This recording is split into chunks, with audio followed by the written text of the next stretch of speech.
সিলেটে আসলে পান্তা ইলিশ আগে হয় নাই, এ প্রথম আমরা শুরু করলাম। আমরা আসলে কি বেদনা নিয়ে গত এতটা বছর আমরা থেকেছি, শুধু আমি কেন, সারা বাংলাদেশে যারা বিএনপি করতো, ছাত্র দল করতো, স্বেচ্ছাসেবক দল করতো, মানে বিএনপি পরিবারের প্রত্যেকটা মানুষের যে মনের ভিতরে যে কষ্ট, সেই কষ্টটা আসলে এত বছর পরে কিছুটা লাঘব হচ্ছে এই ফ্যাসিস্ট হাসিনা সরকার পালিয়ে যাওয়ার পরে।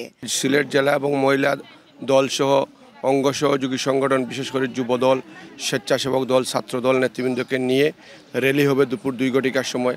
আবার 3 থেকে 4 ঘটিকার সময় আবার আমাদের কবাডি খেলা হবে আলিয়া মাদ্রাসা মাঠে। আবার সন্ধ্যা 7 ঘটিকার সময় এই শহীদ মিনার প্রাঙ্গণে আবার সাংস্কৃতিক অনুষ্ঠান হবে।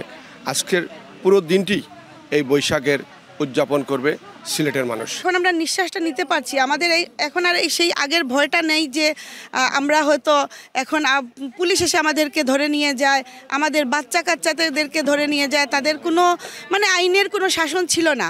এখন আমরা সেই আগের মতো সেই ভয়টা আমাদের মধ্যে কাজ করছে না।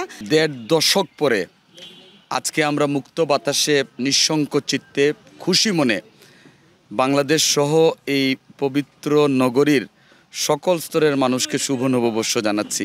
লাশের বিনিময়ে আজকের এই মুক্ত বাতাসে আজকের এই নতুন বৎসরটি আমরা উদযাপন করছি। আপনি নিশ্চয়ই লক্ষ্য করেছেন যে আজকে প্রত্যুষে এই সিলেটের কেন্দ্রীয় শহীদ মিনারে আমাদের জেলা এবং মহানগর মহিলা দলের উদ্যোগে আজকে পান্তা ইলিশ উৎসবের আয়োজন করা হয়েছে এবং এখানে শুধু মহিলা দলই না, আমাদের অন্যান্য অঙ্গ এবং সহযোগী সংগঠন, ইভেন সাধারণ মানুষও কিন্তু আজকের এই পান্তা ইলিশে সম্পৃক্ত হয়েছে, যেটি আমরা গত 1.5 দশক করতে পারিনি।